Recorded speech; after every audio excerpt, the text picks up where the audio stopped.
who loves practice without theory is like the sailor who boards a ship without a rudder and compass and never knows where he may be cast.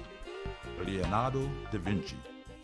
We're not just looking at the impacts of fishing on the resource. We recognize that there are lots of other activities, some of them land-based, that are impacting on the resource. So for example, pollution on land that gets run in the river runoff, that gets into the coastal areas is an issue. The destruction of habitat, mangroves, or critical spawning areas and so for fish is an issue. And so this ecosystem approach to fisheries is something that is accepted in the international community. It is now international best practice, and it focuses on the interlinkages within the marine environment, realizing that for our resources to be sustainable in the long term, we're not only going to be examining the impacts of fishing, but we're going to be examining the impacts of other activities. And here, of course, is where now our stakeholders, or the range of stakeholders, expands considerably in terms of collecting data and information. Fishers and national fisheries authorities are beginning to see the value of working together as joint stewards of the waters that are the source of jobs, income, and nutrition for thousands of Caribbean people. In a word, co-management. It is designed to get fisher folk involved in all aspects of the management process, because this is their livelihood, and they have to pay attention to what is happening all through the system. When you give your data to someone, you have to be interested in what they're going to say about the data. But good co-management will need good data. And if we have to co-manage, both parties have to be involved. You can't co-manage and then the top speaking down. We need to sit together and make decisions that will help the industry. The Caribbean Regional Fisheries Mechanism, with help from the Japanese aid agency JICA, has begun a project that shows promise for a new era of co-management in the islands and coastal nations of the Caribbean. Fishers in select OECS nations have already begun to see economic benefits of fish-attracting devices, or FADs, a form of fishery that's based directly on sound data. The CARFICO project, or the Caribbean Fisheries Co-Management Project, this is a 5-year project. It started in May 2013, and it involves 6 of the CRFM member states, Grenada, St. Vincent, St. Lucia, St. Kitts and Nevis, and Antigua and Barbuda. This project is looking at promoting the sustainable development and management of FAD fisheries, and FADs are fish aggregating devices. I think the use of fishing attracting devices could be a very useful tool in a country where you've got a tremendous amount of fishing effort on a narrow area of reefs, and reefs are overfished. So if you use it as a tool to pull fishermen away from the reef so that they can efficiently target pelagic species, then I think it has some merit. There are fishers who will go direct to the location of the FAD. They will harvest. They will bring their catches back to the fish market within limited time. So the time they used to spend at sea in search of fish, they can now go to this particular location and harvest. It's more than just harvesting. It's about managing the resource and sharing information. The private sector, the stakeholders, along with the Fisheries Division and also JICA, have been working together to manage the industry. Now we have them looking at the industry in a different regard. Instead of just harvesting, they're harvesting now and managing that resource. The data collected will be shared among the fishers. It's a group of fishers who have been involved in this type of fishery. They also share the information among themselves. They will come together and say how many fishes they caught, at what time, and they will also be able to let the other fishers know when there is an abundance so that they also can go and harvest.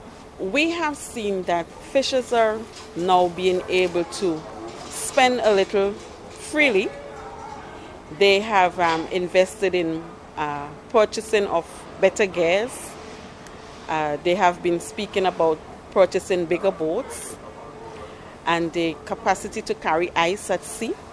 This is one of their areas of focus because the quality of the fish when it's being landed is of great importance. And the fishers have now come to realize that if they have bigger boats, they will be able to harvest more, and if they have the capacity to carry ice, they will also have a better quality product. But fads don't mean a fishing free-for-all.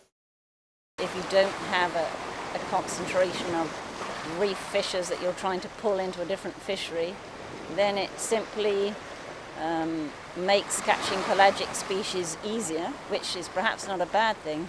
But fads attract juveniles. I think they have the potential of holding migratory species in a place where they shouldn't be held, because these pelagic species will follow floating objects. If the object is anchored, then they won't be going with the currents, they'll be staying in one place. And that may well impact the migratory circuit and the replenishment of that stock in the same geographical space. They definitely have to be regulated, otherwise they cause tremendous conflict between fishers that are aggressively harvesting from the same unit. We have seen some improvement in the relationship because the fishers are now managing the fads. When they need to be maintained, they will let us know so that we can work together in having them repaired, because this is important. This is the importance of maintaining and having these fads being repaired. And also, we are getting the information. They're willing now to give us the data, and we are able now to explain to them from the landings that they brought. We can give them the size and the season, which is also very important. At what time of the year we can see an abundance and what species they will land at what particular time of the year. So this information we'll be able to share with the fishers. We at the Fisheries Division, we now will be better able to manage these fads. The project also shows that self-regulation can be just as effective as government policies. We have been advocating that the fads should be monitored. Yes, we have some gaps in this regard, and also the fishers themselves, they have been doing a good job at monitoring. If they see any foreign boats or any unusual activities, they will also report it to us at the Fisheries Division. The village of Kaliakwa in southern St. Vincent is the next stop on the FAD project there. At Kaliakwa, we have a fisherfolk organization there. There is a fisheries center there, so there is a base, there is a home for them. The fishers at this location, they are known for having one of the better quality of fish being landed. They will take ice to sea, so the quality of the fish that they land are of a high standard. So a number of persons daily will go to this area to purchase their fresh fish. Also, the fishermen had an opportunity to bring their catches back to the cooperative. The cooperative will purchase their catch and will supply to the hotels and restaurants around the area and also in the Grenadines.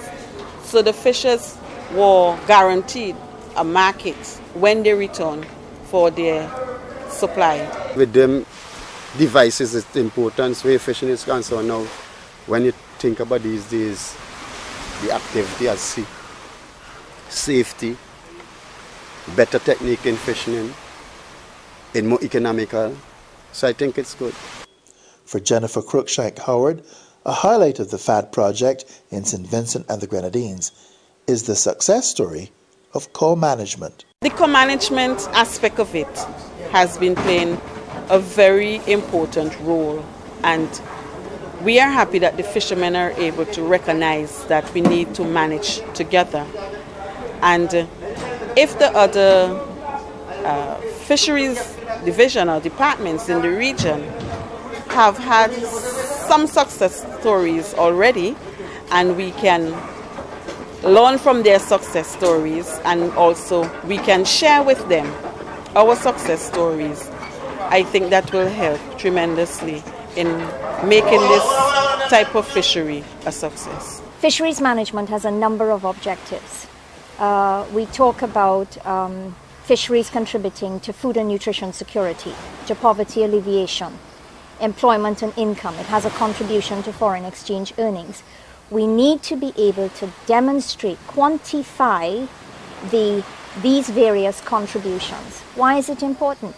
It is important because when it comes to development of the industry and when it comes to the place of the industry in the overall National Development Plan, that is going to be very important. Unless you want to be, if you want to be counted together with the other industries, you must bring your data.